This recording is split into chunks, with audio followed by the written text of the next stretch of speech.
We're here at KubeCon 2018 in Seattle, Washington, and we're visiting the Binaris booth. Can you tell us a little bit about the company and what you're showing here at KubeCon? Binaris is a serverless cloud company, and you might wonder what we're doing in KubeCon. So we're a little bit here on the offbeat of the conference, and Binaris basically lets you build full applications, any part of your application with serverless functions. So you don't have to manage Kubernetes, you don't have to manage infrastructure. It's a fully managed solution running in a cloud where you can build any part of your app with functions. Every cloud provider has a serverless offering. What's unique about Binaris? So the whole idea behind serverless is that you don't have to manage your own infrastructure, right? And we're looking at some of the biggest companies, some of the biggest technology companies in the cloud, and their utilization is in the single digits. So serverless, by basically offloading the infrastructure to the provider and by basically charging you only for what you actually use, lets you effectively run at 100% utilization. So that's a big benefit. And we're seeing a lot of workloads migrate to serverless because of that. But today's solutions are very, very limited. They're great at doing DevOps in the cloud. They're great at automation and automating your cloud environment. They're great at background processes. If you want to build your core services, the interactive parts of your applications in functions, there's just no way to do that today. Because functions, and the key factor in that is that functions are very, very slow to invoke. Warm latency is in the tens of milliseconds. That's if you already have resources provisioned. In case the serverless platform needs to provision resources for you, what's called a cold latency in the industry, latencies can be over a second. So for many use cases, that's just not enough. And we like to kind of give the same example that AWS gives in their conferences. Imagine if you wanted to build an Uber-like application on top of a cloud provider today.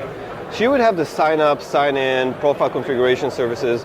These all can run and Lambda can run on serverless today, because those are the parts where you don't do a lot of your workload, but also the parts where you don't care about latency so much, you don't care about responsiveness.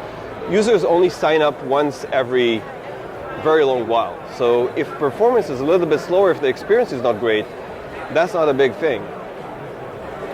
For the other parts of your app, when you're tracking cars, when you're tracking users, when you're matching them up in real time, that's something that users do every day. That's where you want to provide the greatest, best experience.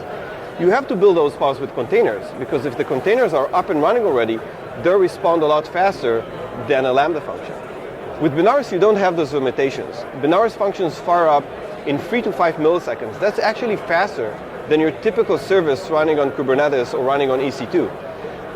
This lets you get all the ease of use and the experience and the ops-less experience of serverless in any part of your application. You can basically build your core interactive, responsive, real-time services completely out of functions, get the best developer experience, and get much lower ops and runtime costs. Actually, by designing our platform with a function-first approach, with a serverless-first approach, we're able to deliver a much better experience than even Lambda does. We've built our platform in a way that we can deploy and update code in the cloud in under 4 seconds. That's the fastest way for any platform today to get your code up and running in the cloud and at scale. It practically means that you can develop directly on the cloud, you can build directly on the cloud, and you can get the best experience and testing environment, leverage the cloud as your development platform. There's no other platform that lets you do that today. And would it be possible for us to take a look at a demo of the product? Absolutely. So what are you going to show us? So demonstrating a development platform is always a tricky part. You can go on our website, we have some sample apps, we have some sample videos that show you what the experience is like. But what we wanted to show you today is a sample app that we've built that demonstrates the power of functions and demonstrates the power of the cloud as almost a supercomputer. Sure. And if you're familiar at all with games like Minecraft, you know that there's a setup, there's a terrain that needs to be generated. And those are usually not pre-built setups. You're generating the terrain in real time. And as things become more interactive and more complex, if you think about going from Minecraft to something like an AR-based game, the resolutions become a lot more refined, and you need more compute power to do that. What we've done here is show you how we can, from a browser, basically drive a set of hundreds of functions working in parallel, on demand, generating this terrain for you. This is a very compute-intensive work. This code, by the way, is written 100% in JavaScript, so it's very easy to write, it's very easy to update. And what we see here is a browser that, in real time, fires up hundreds of functions in the cloud, and that do a lot of compute for it in the back end, and basically send the terrain back to the browser for presentation. So we're using basically the cloud as a supercomputer behind the scenes, leveraging the power of hundreds of cores to generate the pattern that this browser can then display for users. That, of course, applies for browser-based games or browser-based applications. You can use it in mobile devices where the CPU resources are limited locally. They could eat up your battery, so you don't want to use up too much CPU on your mobile device. But through fast invocation and super low latency and the scale of the cloud and the ease of use of functions, we're basically able to give front-end developers access to massive compute resources to build the next generation of browser and mobile games and mobile applications. So how do you see the future of serverless and the future of functions? And how does Binaris fit into that? So we see a lot of developer flow into functions today, even given existing limitations. And this is because functions really represent a better way for developers to build software. It's more intuitive, it gets rid of a lot of the fluff. You can really focus on your business logic and focus on how to deliver value for your business. We think this is only the beginning. We think that the function and serverless revolutions are going to be in the same magnitude that microservices and services and the cloud were 20 years ago. So if you think about the cloud really as a way for companies to offload their physical infrastructure to a provider, and from microservices for a way to empower individual teams, that's what drove companies like Netflix and Spotify and Amazon itself to become such great companies that there are today. With functions, we're empowering individual developers. We're making development something that's a lot more intuitive, that's a lot more easy to do.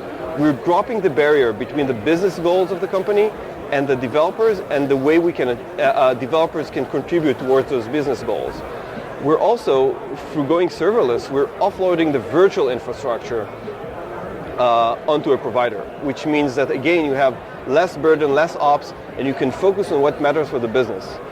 And we truly believe that the combination of serverless and functions is going to drive the next generation of businesses for the same kind of revolution that we've seen Netflix gone through and Spotify gone through and Amazon gone through, and create a new type of business, a new kind of company that changes business rule and is way more competitive in the future landscape.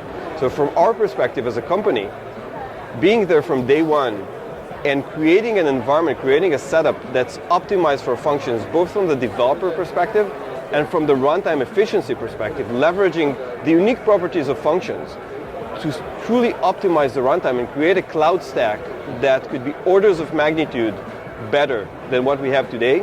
The combination of these two are going to create a new set of companies and usher in a new set of applications, a new generation of applications that are going to be way more interactive, way more demanding in terms of compute power, and way more responsive in the terms of the businesses that run them and how they can achieve their goals. Great. I want to thank you for taking the time to speak with VMblog. And where can our readers go if they want to see more information about Binaris? So Binaris is at GoBinaris on Twitter, and it's in binaris.com on the web. And actually, for the first time now in KubeCon, we're opening up the platform for everyone to try it out. So please head out to binaris.com/try. That's binaris.com/try. and sign up and join us on this journey towards function-based serverless applications.